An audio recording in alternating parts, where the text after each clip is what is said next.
Hi, I'm Andy Jones, Content Editor for Plaid's online education program, Let's Paint. Today, I'm going to teach you how to load a flat brush.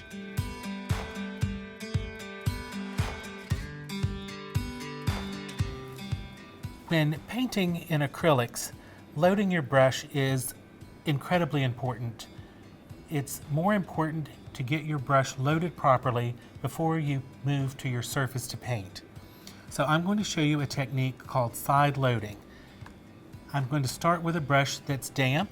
So I've put my brush into water. I'm going to blot it on a paper towel. And what we're going to do is create a gradient across the flat brush. So never dive into the middle of your puddle of paint. It's like diving into water that you don't know how deep it is. You always want to stick your toe in. So we're going to start by stroking next to the pile of paint, pressing down on the flat surface of the brush, moving into the puddle of paint. Then I'm going to move to a clean spot on my palette, and I'm going to start to blend in place, distributing the paint across the brush. Now, some people will think they're ready to paint at this point, but you're not. Your brush is not loaded with paint. Come back to your puddle of paint, again, stroke in the edge, come back to your palette, blend in one spot, and then you're going to flip the brush over and put the paint next to the paint, leaving the wet edge toward the outside, and blend in the same spot to soften the brush, the color across the brush. So again, sneak in, come to your loading zone, blend back and forth, flipping the brush over, picking up more paint as you need it, blending on the palette, and this creates a beautiful gradient across your flat brush. We'll use this over and over in creating paintings. This is a great way to apply shading to any design motif. You see, I just keep working in the same spot. Notice that I'm not blending here, moving over here and blending here, moving over here and blending. I'm doing it in the same spot because I'm interested in getting the brush loaded with paint, not painting my palette. All right? When you think you have your brush fully loaded, you can begin to paint on your object, and you see how you create this beautiful gradient from solid color over to clear water. Now, if you make a mistake and you're loading your brush and you inadvertently get paint on both sides of the brush, don't panic. Just stop, wipe the brush off on your paper towel. If you need to, you can rinse it out in water. Blot it again on your paper towel, and you can see that where I've really put the paint into the brush, it's still there, but my little mistake has now been washed away.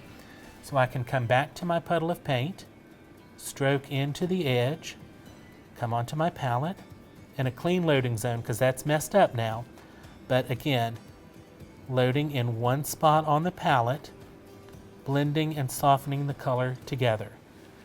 This technique you're going to need to practice to become proficient at it, but once you do, you'll be able to create beautiful color gradients.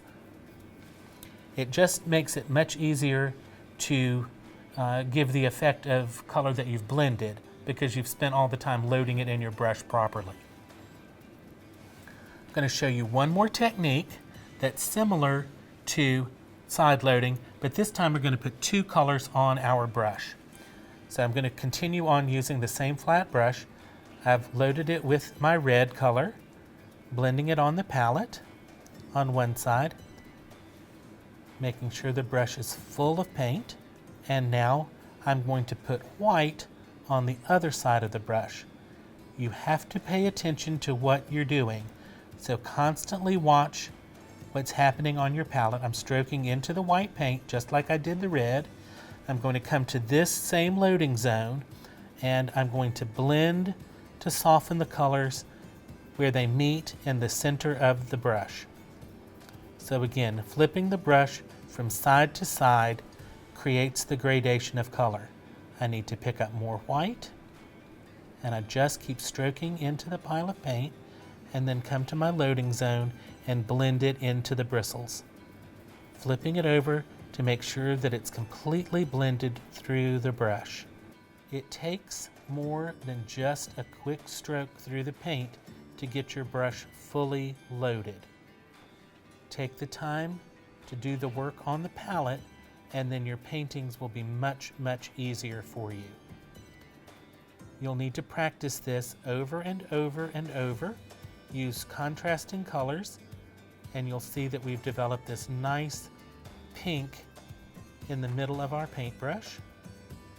And then when you go to your project, you'll have a beautifully graded color. All of the skills that I'm teaching you in the Skill Builder series are fundamental to your growth as an artist. You need to master these before you can really become proficient in painting. Just like if you wanted to make an omelet, you got to learn how to crack an egg. So get cracking.